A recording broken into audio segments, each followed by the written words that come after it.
Good afternoon. All of us who are here from the family, which is a pretty good-sized group, are very pleased that you are here to honor and to remember Christine, who died on February the 27th after a long struggle with Alzheimer's disease. We are particularly appreciative of those of you who have traveled from afar. Quite a few here from British Columbia, some from California, one all the way from the Washington, D.C. area. This is a different type of service in that it is being conducted by the family. In fact, the slide up here is where we grew up. And this was the front yard of my mother's house, now my sister's. And the mountains in the background, way back, were mountains that we climbed as kids. And so it's kind of nostalgic just to see that. We felt we could do this service with an attitude of honesty, and that's because we want our remembrances to reflect the life of Chris, because we've mourned her for several years as her disease progressed and as slowly the spunk that was part of her life began to erode. Diane, Susan, Linda, and I thank you and hope this occasion will help you as together we remember the Chris we knew, mother, wife, grandmother. We also invite you to linger after. Oh, please do. There's a lot of refreshments.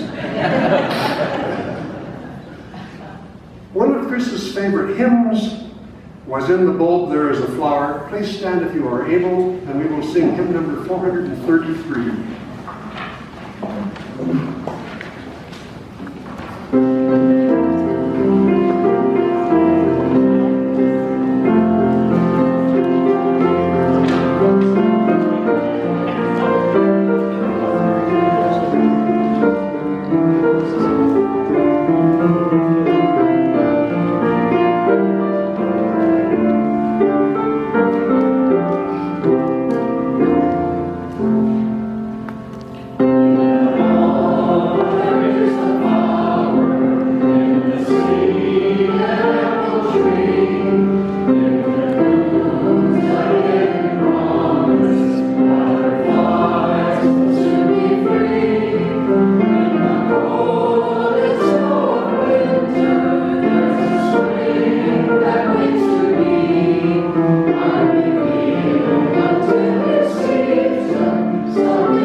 Let us pray.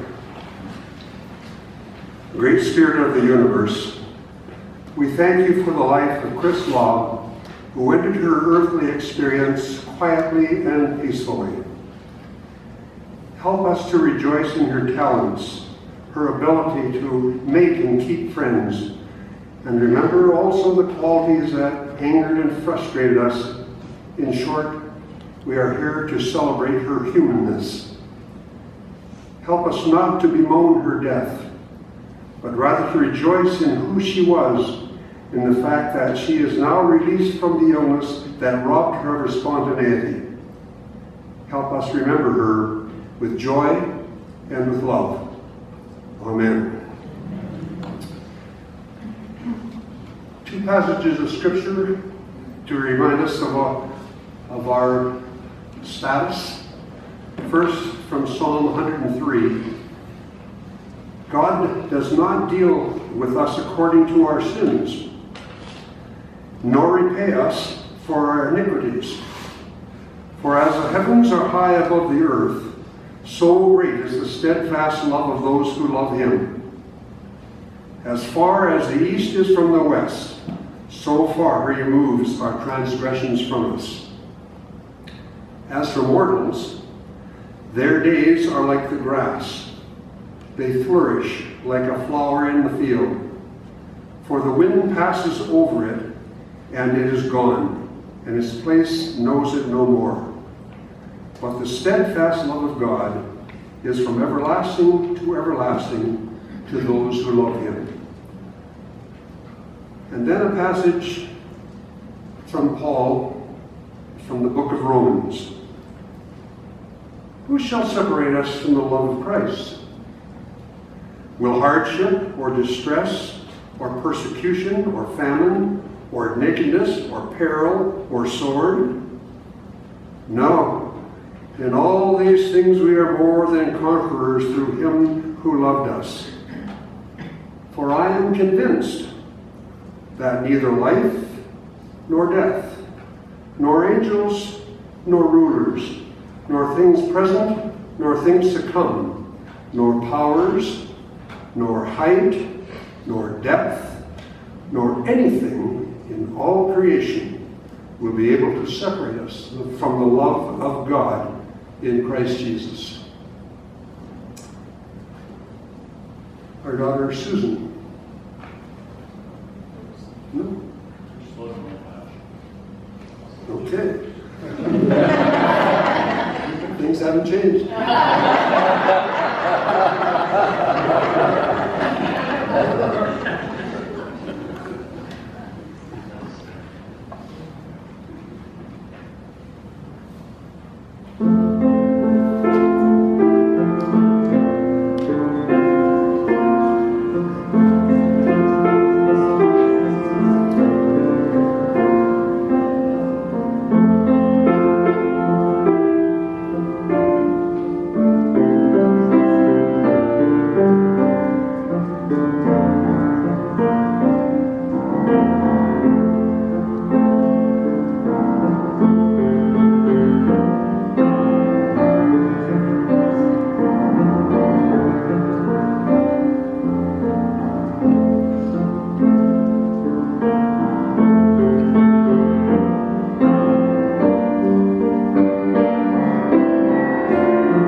First, there are some comments from the girls. The first written by Linda, but delivered by her two children. Those that even know Linda knows why they're reading what she wrote.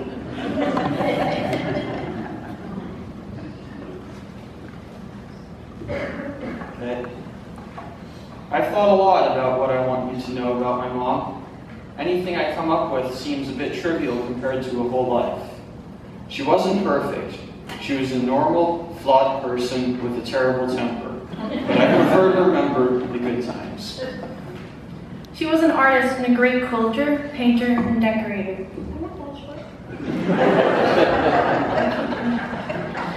She even wallpapered the outside of our mailbox. She was a perfectionist. This suited her well when she was quilting, as her teeny tiny stitches were so precise. She could sew, cook, can, pickle, and bake, and was willing to teach anyone who was interested. Mom was a big fan of French cooking. It didn't seem unusual until we moved to the States. My friends learned early on, when invited to our house to stay for dinner, to ask what was being served. It only takes one meal of liver and onions or kidney stew to learn that lesson. On those occasions, I tried to eat at their house. She loved an outdoor adventure on a bike, in a canoe, in an RV. She was interested and curious about the world. One of my favorite trips was by car with a tent trailer to the Maritime Provinces. We came home with a lobster trap she had collected in Maine wired to the tongue of our trailer. When Mom could no longer bicycle by herself, Ken got me a tandem bike, which she enjoyed. Mom loved to swim. She enjoyed going boating. We spent a lot of summers in and around the water. She had some funny mishaps, though. Once, up at the lake in BC, she had a good run going on water skis when she suddenly dropped the line for no apparent reason and sunk quickly into the lake. Turns out, her new bikini top had popped off and disappeared. Once here in Boise, I took Mom, Dad, and my mother-in-law Helen on a first and last float on the river where I managed to dump all three off the boat. Mom fought my attempt to lift her out of the current, and I didn't know why until my dad pointed out that her swimsuit was around her waist. Mom was an advocate for being strong and brave in hard situations. When she started out as a widow, she had to fight to get a credit card as a single woman. She was an advocate for her girls. Growing up in Utah, she fought the school to let us take shop and auto mechanics. She had already taught us how to cook and sew. She wanted us to learn something she didn't have. She fought for a coffee at a student-teacher conference, saying she would bring all the supplies. She lost both battles. But we knew what she had done. She learned how to advocate for ourselves. She was a registered nurse, and she loved the many positions she held. She believed people had a duty to care for others. She was generous with her time, talents, and affection. I know she loved her patients, and I don't remember ever questioning whether she loved me. When Mom was nursing, she was still required to wear a uniform and white pantyhose. As she was quite tall, she had to special order her pantyhose from a catalog. There was no internet. Once, she received some stockings in the mail that were so tall she could pull them up to her armpits. She modeled them with nothing on underneath for our family and my best friend, whose mom would never have done this. In the winter, when we lived in Montreal, Mom would bring thick bags home from work. There were the containers for surgical drapes and supplies.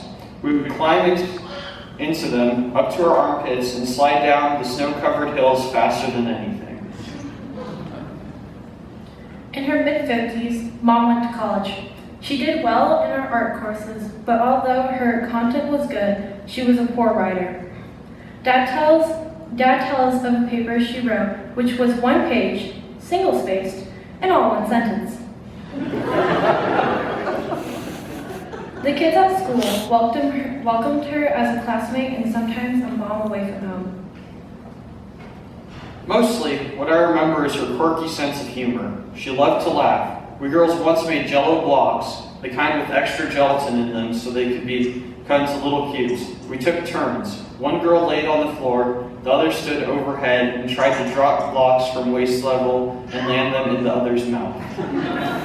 As we were aiming, missing, and laughing, a block suddenly flew in from across the room. Mom had decided to go for a three-point shot before they had. She could laugh at herself too. I came home from school one time and she had a big red mark across her face. When I asked what happened, she said that after many failed attempts to keep the squirrels from getting into her bird feeders, she had gotten a slingshot so she could scare them straight. In a predictable turn of events, the slingshot broke and smacked her in the face. That bird feeder and the cardinals, orioles, and tanagers that visited were very important to her. She put out suet blocks, orange, and thistle seeds. To keep our cat from getting to the birds, she bought a collar with a bell. A second bigger bell was added, and another one, and another one. Bigger every time when the cat was still catching their birds. Our cat's collar sounded like Santa's sleigh and Mom's ants. On the cat, it was all silence and sleepiness. Maybe it was just me, but I sometimes felt I had to explain her humor to people. Her segue to laughter wasn't always apparent. Even after her memory was mostly gone, she would keep us laughing. She often came home from her long walks up 26th Street with flowers and whole plants that she had removed from somebody else's yard, claiming that no one lived in the house where she found them, even though we knew the street was not littered with abandoned homes. She filled an entire raised bed with stolen irises. No one ever stopped her. When Mom was still at home, her wonderful neighbors, local grocery clerks, and her church family were so kind. She sang in the choir, though she couldn't read anymore. Someone always helped her find the music she didn't read, so she could hum along. She would offer childcare she couldn't do, to people she didn't know. They would always smile and say thank you. When she went into care, I was worried and distrustful of how it would be. It was such a relief to find that the folks she relied on loved their residents and treated them with respect. After 2 years, these people came to feel like a part of their family too. I am glad for the time that I had with my mom. I grieved for the loss of who she was long ago. I'm sorry that my kids only had a few years with her, but I am so proud of their patience and compassion as she declined. I know Mom touched many lives and in that way lives on in us all.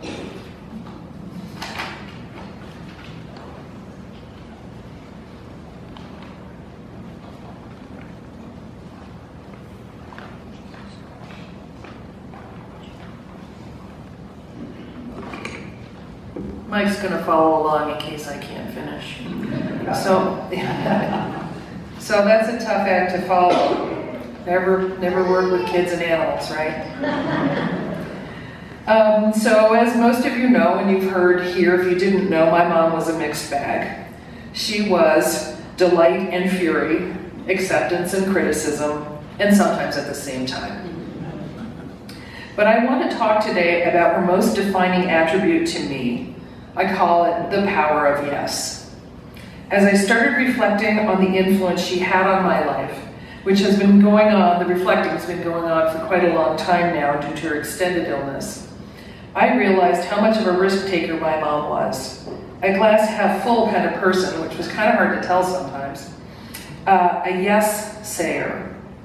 This realization was augmented by me having the wonderful opportunity of sorting through her homework room as she was slipping away.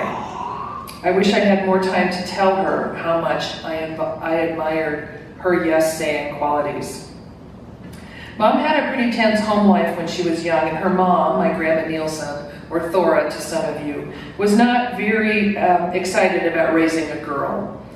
After completing high school, Mom needed a way to make a living and went into a registered nurse program at Vancouver General Hospital. It was to provide her a living when she needed it later, and gave her her first sisters, Lynette, Jean, Hannah, and others. They were to remain close for the rest of their lives, and many of their children and grandchildren are here today, having been a big part of our family life, especially in the early days. I consider them all cousins now. She married my father, David Forrest, in 1957. A chemical engineer, she said yes to moving to Toronto, Ontario from British Columbia, and they got transferred to Montreal. And very soon after their 8th anniversary, and 4 days before my 6th birthday, my father died of bone cancer in his arm, having discovered it too late to amputate before it spread. Diane and Lynn were 7 and 4. I was too young to really remember my father, but I know what happened next. Chris was a single mom with 3 kids, and she needed a job. Enter Dr. Harold, a job referral, and another yes. She moved us to a new area, not knowing anyone, and established our home on Maple Avenue in St. Anne de Bellevue. We were there for 4 years, and during that tenure, Mom decided she was going to give us all some adventure, and she bought a tent trailer from Simpson Sears. This is really the first time I registered her as being courageous, because so many people told her she absolutely could not go camping by herself with 3 young girls, without a man. Not willing to wait around until that happened, she replied, "Watch me," and set out to prove them wrong. That first camping trip is one of my favorite childhood memories, as we all set out together to conquer the great outdoors. Additional yeses followed. The eventual yes to her divorced high school sweetheart Doug Lobb, to marrying again and moving her young family to a new city in Utah and a new country. Yes to new nursing jobs to augment the family income. Yes to getting a green card. Yes to family vacations with her new extended family in British Columbia. Then yes to Dad's new job in Milwaukee, Wisconsin. There were more than a handful of those yeses to start over with Dad in another new city, in Utah, California, Ontario, 3 separate cities in Wisconsin, British Columbia, and then Idaho. As her illness really started to take over. Each time she said yes, it meant a new house to organize, new friends to make, a new church full of people to get to know, and early on, a new school to get to know for us kids and a new job to find and start. My recollection of these moves was that it was never done reluctantly, always with a hopeful anticipation, and that's a gift. She was brave and loving and loyal. While in Milwaukee the first time, Mom learned to quilt. She had always been creative, and she quickly became very good at it. In 1976, the church women wanted to do something fun and creative to celebrate the bicentennial. Mom said yes to chairing a huge arts and crafts event, and it was marketed across the city as Sampler 76. Mom was interviewed on the radio, there were articles in the paper, and it was a tremendous success throughout the community. This is the first of that kind of undertaking that I was old enough to understand. Her role in instigating and guiding this event to fruition while working full-time and raising 3 kids was extraordinary. And there are too many more of this kind of thing to tell you about all of them. My mother was a creative force and a leader who said yes to challenges. She loved her family passionately. She was smart and funny and beautiful. At times, I'm sure she knew it, but there were so many more when she was insecure about her abilities and her place in the world. And I'm sorry I didn't do more in her lifetime to make her feel amazing and celebrated. I would like to take back any of the moments in which I fought with her, brushed her aside, hurt her feelings, or said no to her when she just wanted to hang out with me. I didn't know I would not have enough time to make up for them. I'm so lucky to have had her as my mom. I learned my own power of yes from her. She lives on in the strong friendships she built, the strong women she raised, and the strong grandchildren she loved. Thank you, Mom, for loving all of us.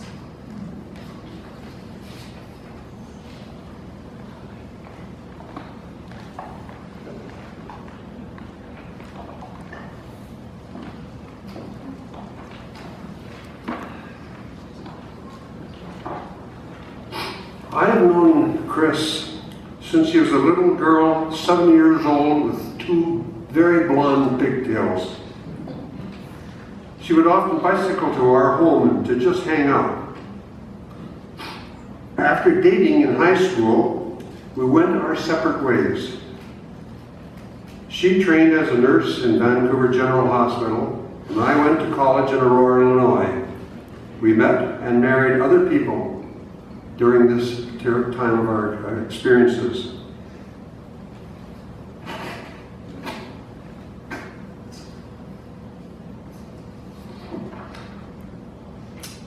When my first marriage failed, my mother wrote me a letter to say that a few years earlier, Chris had become a widow when her husband, David Forrest, died of cancer.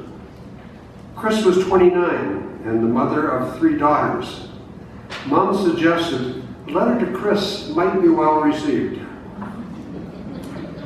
I wrote her a letter to Montreal, where she was in charge of student health services at Macdonald College, division of McGill University. I received back a 13-page reply telling me to go to hell and don't stop at go.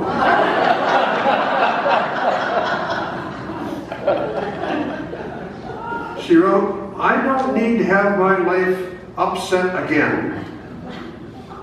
A month later, I got a postcard saying she was going to San Francisco with her friends Cappy and Jean. Any chance of getting together? So I flew up from the Ontario and California area. 10 months later, we were married. After we got married, the kids used to laugh and say we would never make our 50th anniversary.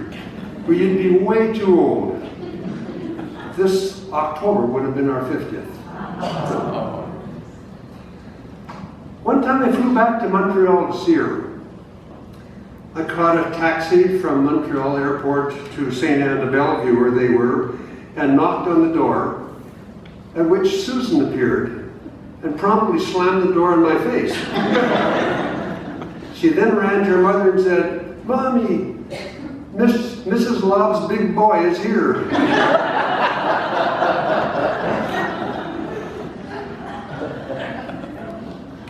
One thing, however, of the whole relationship when we had such a good time was that continued to bug her. It was that before I asked her to be married, I asked the girls if it would be okay if I married their mom.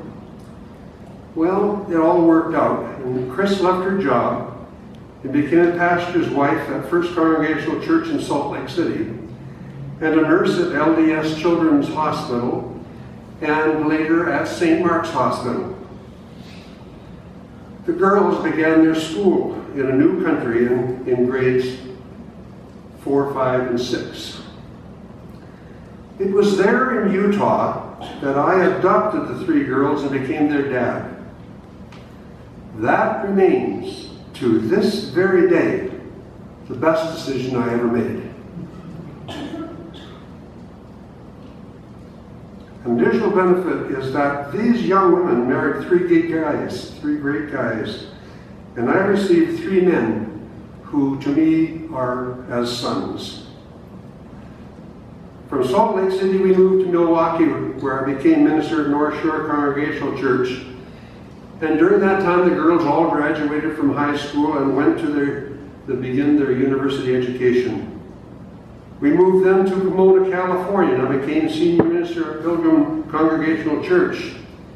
Then in a most unexpected manner, I was called to Timothy Eaton Memorial Church in Toronto, a church much larger than any I had ever pastored before.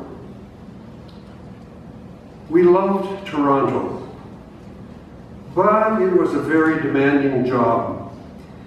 There was 3 sermons that he preached every Sunday and the coordination of a large staff. Chris, meantime, was now a seasoned minister and clergy wife. She loved entertaining people. Often she would host dinners with about 8 people, and she was never happier than cooking a large prime rib, complete with Yorkshire pudding, and her signature lemon pie. One Christmas Eve, I came home walking on air, very excited by the fact that we had just had 3 services on Christmas Eve at the church, each service with over 1,500 people there. And I was going on and on and on about the live animals going down the main aisle and about the animals up in the chancel, and just going on rather foolishly. And she stopped me. Often she did put me in my place. And she said, we presented that Christmas pageant and services to the wrong people. She said they were people who were well off. They were able to go to the symphony. They were able to go to the plays that were taking place. We should have been holding that, she said, for those who never get such an opportunity. She was troubled by the attitude of many in the church who wanted to be the biggest and the best. Quietly, she often would say, that's not what the church is about. We should be helping the poor, feeding the hungry, accepting the gay and lesbian community, and helping the refugees who are coming to Toronto. And the more I heard it, and the more I thought about it, the more she was right. She began meeting with a group of women each week at the church who darned socks and patched clothing and gathered necessities for the local mission. She was once asked to speak to the Sanctuary Guild of the church, but she said, I'll speak about quilting or our travels, but I won't talk about religion. But they kept pressing on. Finally, she said, I won't speak on this topic because I'm really not very religious. Her refuge at that time from the church was that her involvement and the friends she made in the North York Quilting Guild. After 10 years, I was called to Milwaukee to become the executive secretary of the Congregational Christian Churches. So once again, we moved to one of our favorite cities. It was here in 1999 that Chris was diagnosed with dementia. I resigned my position in 2002, and we moved back to British Columbia, where we'd be near our families and our aging mothers. After 7 months, or 7 years, after 7 years in British Columbia, as her disease progressed, our daughter Linda and her family said, please move to Boise, where we can be of some assistance.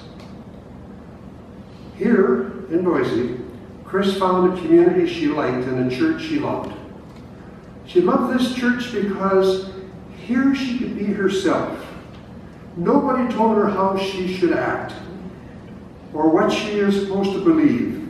Nobody was upset or even surprised that she doubted there's a life after death, or that she detested the fact that Christian churches sent people to other parts of the world to convert them to our point of view and to our way of thinking. She used to say, let them learn their own culture and their own beliefs.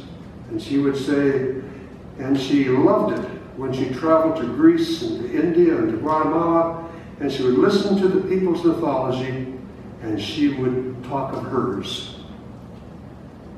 Chris also hated the fact that some churches said, if you don't believe the way we do, you will be punished, or worse yet, lost.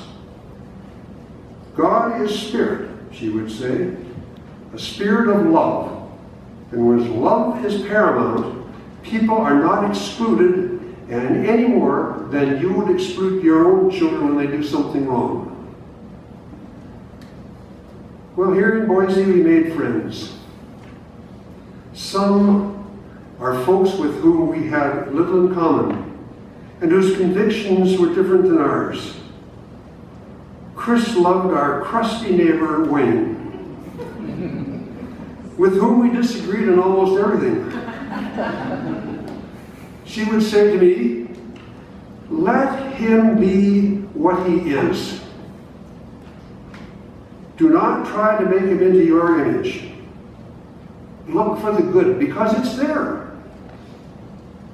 And she was right, because he remains a valued friend, as do the crazy guys who are part of our bowling team and who are here today.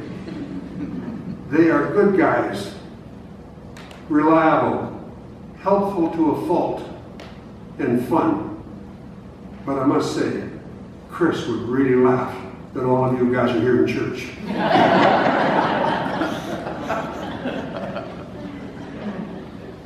Throughout her life, Chris made close friends that even distance could not break.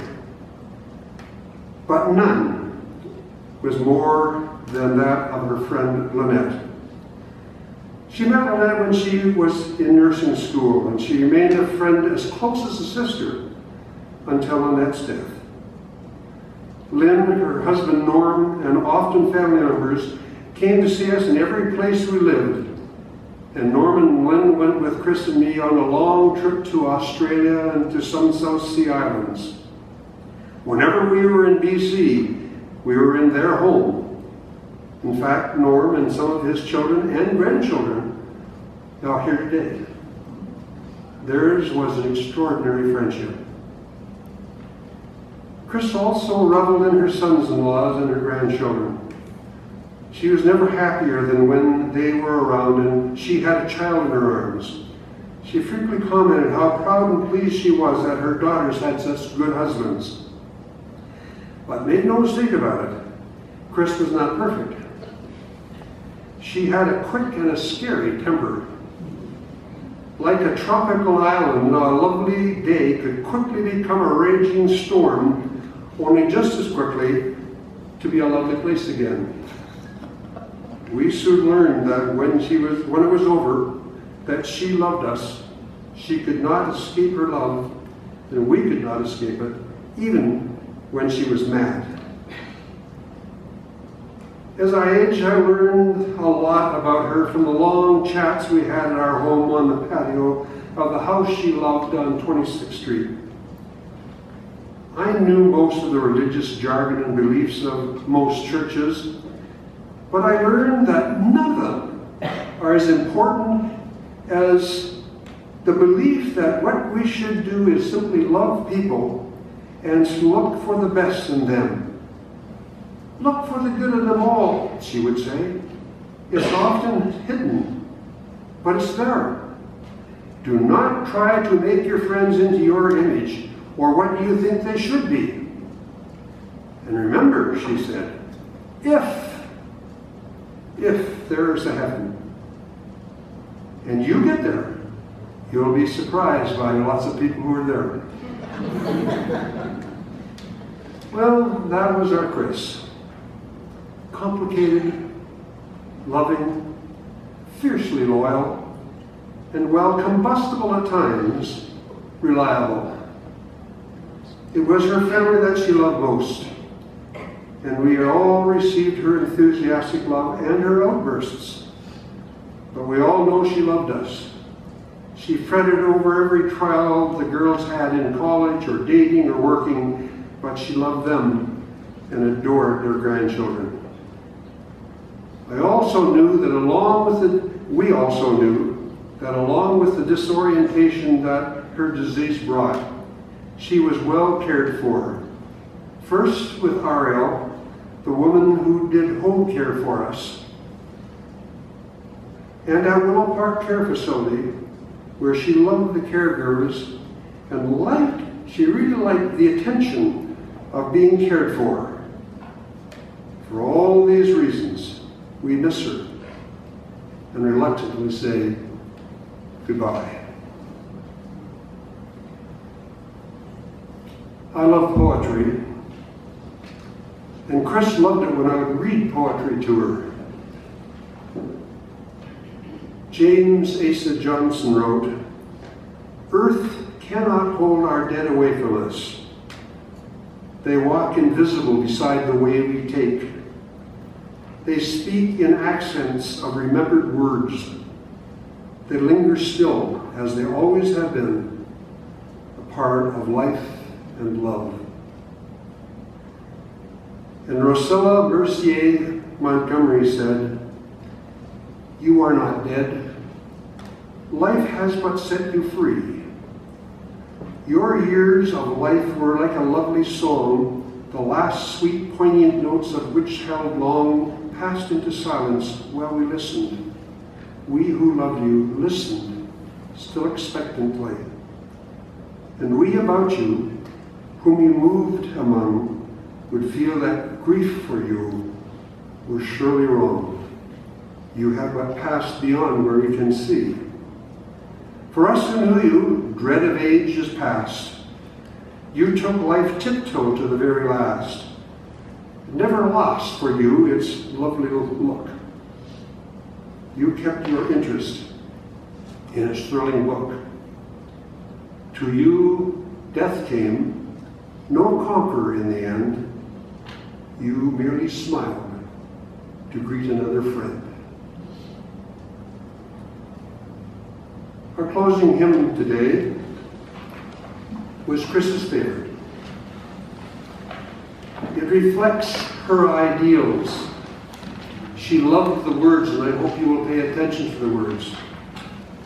She was no America first, or for that matter, Canadian first person.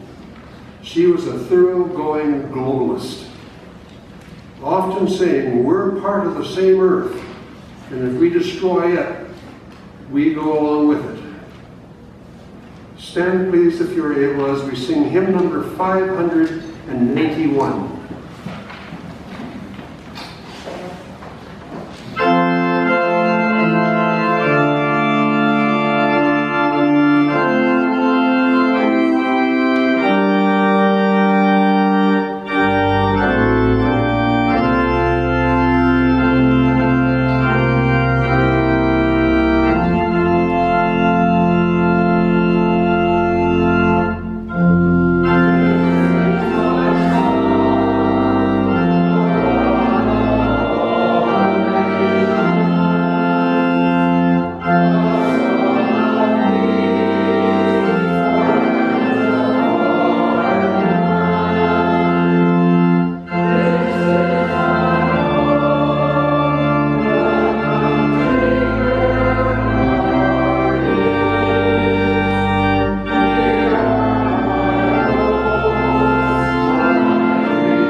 Same Spirit that was in Jesus